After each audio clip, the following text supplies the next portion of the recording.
नमस्कार माझ्या सर्व ताईंनो, मी सदानंद मोंडे आणि आपण पाहता TV6 मराठी. ताईंनो, मुख्यमंत्री माझी लाडकी बहीण या योजनेबाबत सध्या अनेक महिलांच्या मनात एकच प्रश्न निर्माण झालेला आहे आणि तो प्रश्न म्हणजे ई-केवायसी संदर्भातील संभ्रम.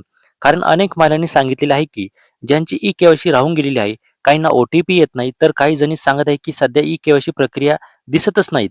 तर अशा परिस्थितीमध्ये अनेक महिलांच्या मनामध्ये एक भीती निर्माण झालेली आहे की जर आपली केवायसी राहिली असेल तर पुढचा हप्ता मिळेल का नाही? कारण काही दिवसापासून सोशल मीडियावर आणि विविध ठिकाणी केवायसी बद्दल वेळोवेळी माहिती सांगितली जात आहे. कोणी सांगत आहे की लवकरात लवकर ई केवायसी करा, तर काही जणी सांगत आहे की ई केवायसी नसेल तर पैसे थांबतील. म्हणून अनेक लाडक्या बहिणी खूप चिंतित आहे. पण लाडक्या बहिणींनो, मी या व्हिडिओमध्ये तुम्हाला सगळ्या प्रश्नांची उत्तर इथे देणार आहे. जर तुमची केवायसी ते लवकरात लवकर चालू झाली नाही, तर तुम्हाला नेमकं काय करायचं आहे? आणि या संदर्भात मी तुमच्या 2 कमेंट्स इथे घेतलेल्या आहे. त्या कमेंट्स वाचून अक्षरशः मला इथे खूप वाईट वाटलेलं आहे. कारण की त्या कमेंट्स आता तुम्ही बघा, मी तुम्हाला त्या दाखवणार आहे आणि त्यानंतर तुम्ही सरकारला इथे सांगू शकता की आमची केवायसी जी आहे ना, ती लवकरात लवकर इथे सुरू करा. कारण की ह्या कमेंट्स वाचून मला सुद्धा खूप वाईट वाटलेलं आहे आणि तुम्हाला सुद्धा इथे वाईट वाटू शकतं. बघा, जी आपली पहिली कमेंट्स आलेली आहे ना, ती म्हणजे ई-केवायसी सुरू झाली नाही. ओ-टी-पी येत नसल्यामुळे ई-केवायसी राहिलेली आहे. मित्रांनो, ही समस्या सध्या अनेक महिलांना येत आहे. काही वेळा ओ-टी-पी येत नाही, तर काही वेळा केवायसी करण्याचा पर्याय दिसत नाही. पण इथे एक महत्त्वाची गोष्ट तुम्हाला सांगतो. सध्या लाडकी बहिणींची ई-केवायसी प्रक्रिया अनेक ठिकाणी ती सुरू नाही. म्हणून जर तुमची ई-केवायसी राहिली असेल, तर सध्या घाबरण्याचे कारण नाही.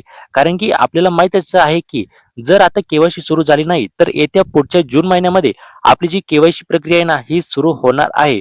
परंतु मला सरकारला इथे एक विनंती करायची आहे.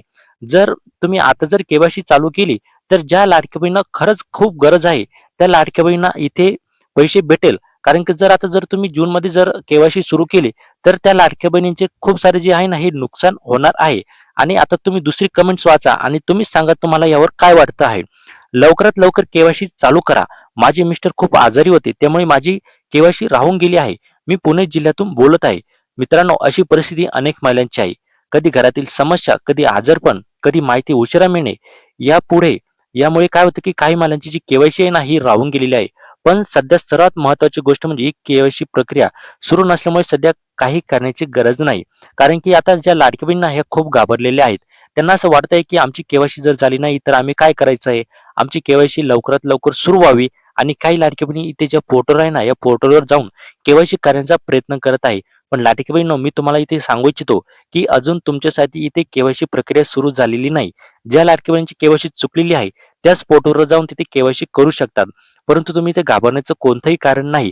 आपण सरकारपर्यंत आपल्या चॅनलच्या माध्यमातून लवकरात लवकर त्यांच्यापुढे हा प्रश्न पोहोचवण्याचा इथे प्रयत्न करू आणि सरकारला माझी विनंती आहे की अशा कमेंट्स वाचून निदान निदान 15 दिवस तरी इथे लाडक्या बहिणींसाठी पोर्टल इथे सुरू करावे, जेणेकरून त्या लवकरात लवकर इथे केवायसी प्रक्रिया जी आहे ते पूर्ण करून घेतील. लाडकी बहिणींनो, तुम्हाला यावर काय वाटतंय? तुमच्या कमेंट्स आम्हाला नक्की कळवा आणि जर तुमच्या सुद्धा अशा काही परिस्थिती असेल, तर ते सुद्धा तुम्ही आम्हाला कमेंट्समध्ये नक्की सांगा.